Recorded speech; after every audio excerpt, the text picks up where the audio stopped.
Good morning student. SY BCom 2019 pattern, subject corporate accounting या सब्जेक्टचा companies final account या टॉपिकचा problem number 8 आणि त्याचं solution आज आपण पाहणार आहोत. रिवाइज्ड इंडियन अकाउंटिंग स्टँडर्ड नुसार हा जो प्रॉब्लेम आहे हा तुम्हाला फक्त प्रॉफिट अँड लॉसचं जे स्टेटमेंट आहे त्याच्या प्रॅक्टिससाठी दिलेलं आहे. त्यामुळे ह्या प्रॉब्लेमसाठी जे आयटम आहेत ते सर्व प्रॉफिट अँड लॉसशी रिलेटेड आहे. स्टेटमेंट टाकताना फक्त प्रॉफिट अँड लॉसचं स्टेटमेंट टाकायचं आहे आणि त्याच्याशी रिलेटेडच वर्किंग नोट्स आपल्याला तयार करायचे आहे. मग फर्स्ट स्टेटमेंट टाका, statement of profit and loss for the year ended 31 March 2019. Column करा पर्टिक्युलर नोट नंबर 31/3/2019 रुपीज आणि 31/3/2018 रुपीज.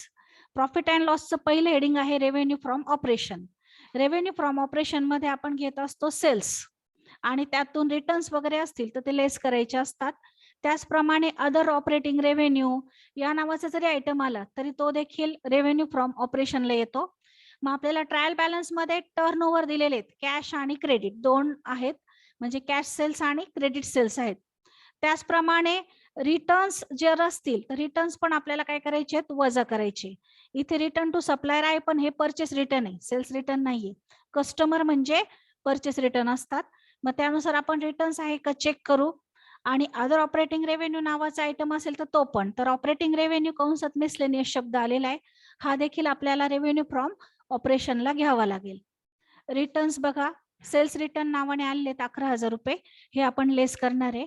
मग पहिली नोट घ्या, note number 1, revenue from operation. त्यामध्ये घ्या सेल्स किंवा टर्नओव्हर शब्द टाकला तरी चालेल. अंडरलाईन करून खालच्या ओळीवर कॅश 1,17,300, क्रेडिट 5,23,700. दोन्हींची टोटल इनरलाच राहू द्या 6,41,000 रुपये आणि त्यातून सेल्स रिटर्न मायनस करा 11,000 रुपये. आउटरला येतील 6,30,000 रुपये. त्यानंतर ऑपरेटिंग रेव्हेन्यू जो कंसात मिसलेनियस शब्द होता तो देखील ह्याच नोटला येईल 40,300 रुपये.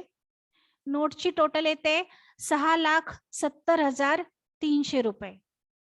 नोट पूर्ण झाल्यानंतर स्टेटमेंटला या आणि रेव्हेन्यू फ्रॉम ऑपरेशन समोर नोट नंबर 1 लिहा, अमाऊंट मध्ये 6,70,300 रुपये.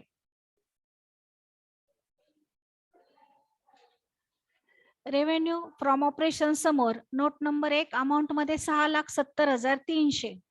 त्यातून एक्साइज ड्युटी लेस करायची असते. आतापर्यंत जेवढे प्रॉब्लेम पाहिले त्याला एक्साइज ड्युटी नव्हती आलेली, पण यामध्ये आलेली एक्साइज ड्युटी. त्यामुळे एक्साइज ड्युटी आपल्याला काय करावी लागेल, जी अमाऊंट आहे ती एक्साइज ड्युटीच्या समोर लिहून लेस करावी लागेल. एक्साइज ड्युटी इथे दिलेली बघा 20,300 रुपये. मग लेस करा, लेस एक्साइज ड्युटी समोर 20,300. मग 6,70,300 तून 20,300 वजा करून रेव्हेन्यू फ्रॉम ऑपरेशन कंसात नेट तो येईल 6,50,000. 6,50,000.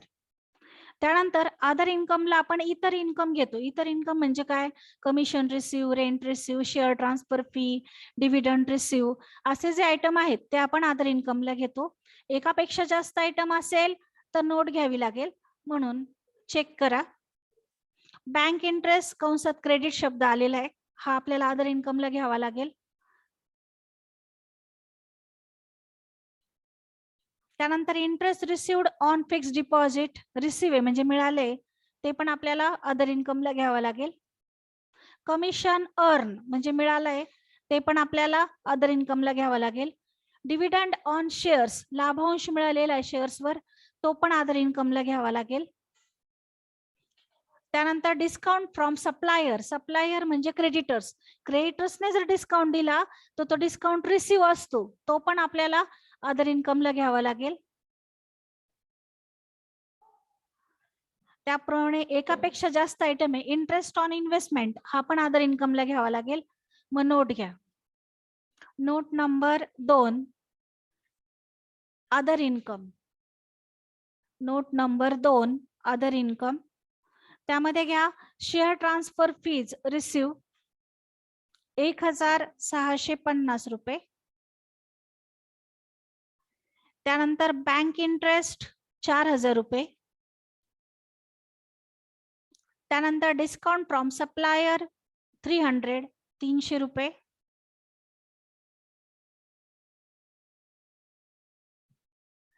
त्यानंतर इंटरेस्ट ऑन फिक्स डिपॉझिट 5600 रुपये. इंटरेस्ट ऑन इन्व्हेस्टमेंट 15400 रुपये. कमिशन अर्न 1050 रुपये आणि डिव्हिडंड ऑन शेअर्स 5000 रुपये. टोटल 33,000. नोटची टोटल करा आणि ही टोटल घ्या तुमच्या प्रॉफिट अँड लॉसच्या स्टेटमेंटला अदर इन्कमच्या समोर नोट नंबर 2 अमाऊंट मध्ये 33,000. अदर इन्कम समोर स्टेटमेंटला घ्या नोट नंबर 2 अमाऊंट मध्ये नोटची जी बेरीज आहे ती 33,000. त्यानंतर दोन्हींची बेरीज करायची. रेव्हेन्यू फ्रॉम ऑपरेशन 6,50,000 आणि other income 33,000. Total revenue from operation 6,83,000. Total revenue from operation 6,83,000. Income side संपली. Expenditure side.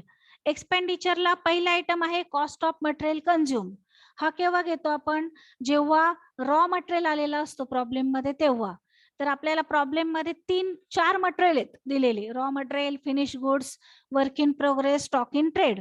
तर त्यातला जो रॉ मटेरियल आहे ओपनिंग आणि क्लोजिंग स्टॉक हा घेऊन आपल्याला नोट तयार करावी लागेल. मग पुढची नोट घ्या note number 3 cost of material consume.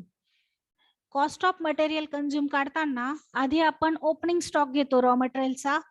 तो आहे 20,690 रुपये. त्यानंतर ट्रायल बॅलन्स मध्ये परचेसेस आलेले आहेत. Purchases of stock in trade पण आहे, पण हे नाही घ्यायचे आपल्याला. तर आपल्याला कोणते घ्यायचे? रॉ मटेरियलचे परचेसेस घ्यायचे. मग रॉ मटेरियलचे परचेसेस आहेत 1,42,430 रुपये.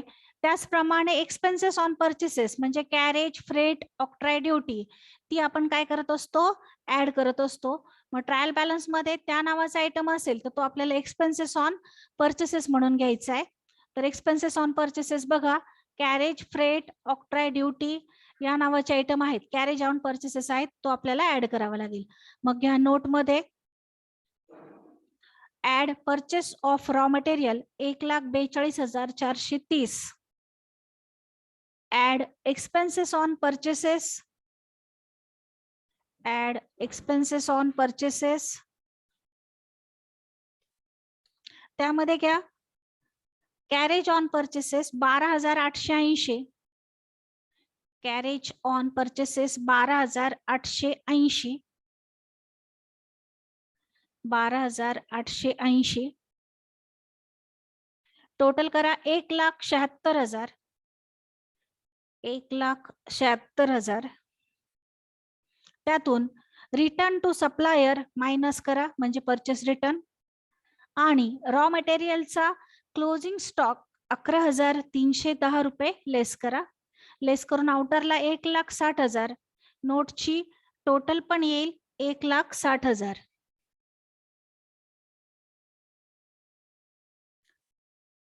स्टेटमेंटला या कॉस्ट ऑफ मटेरियल कन्झ्युम समोर नोट नंबर 3 अमाऊंट मध्ये 1,60,000.